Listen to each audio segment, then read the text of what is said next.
Marcelle Tiner, la féministe de la Belle Époque. Marguerite Suzanne Marcel Château, connue sous le nom de Marcelle Tiner, née en 1870 à Tulle, en Corrèze. Fille d'un dessinateur d'art et d'une institutrice, elle est très tôt attirée par l'écriture, encouragée par sa mère et sa grand-mère. Elle n'a que 14 ans quand elle publie Vive les vacances, son premier roman. En 1889, elle épouse à Paris le peintre et graveur Julien Tiner, avec qui elle aura 4 enfants. En 1897, son premier roman, Avant l'amour, connaît un succès immédiat et lance une carrière prolifique. Suivront d'autres succès, comme La Maison du péché ou encore La Rebelle.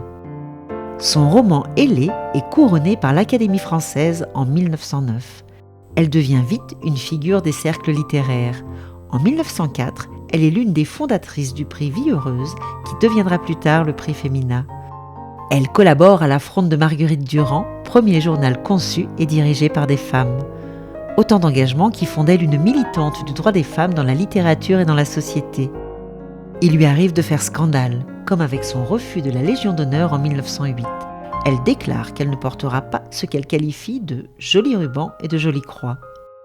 En parallèle de ses activités littéraires, Marcelle Tiner mène une carrière de journaliste, chroniqueuse et conférencière à travers le monde. Ses palais mènent en Turquie, Italie, Angleterre, Algérie, Tunisie, Scandinavie, États-Unis.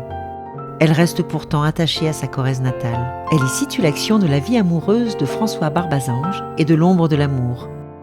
On peut y lire « Vous aimez notre Limousin ?» comme on aime une nourrice conteuse de légendes. Elle meurt en 1948, en laissant un héritage littéraire longtemps oublié, mais qui fait d'elle une voix incontournable du féminisme et de la littérature française du XXe siècle.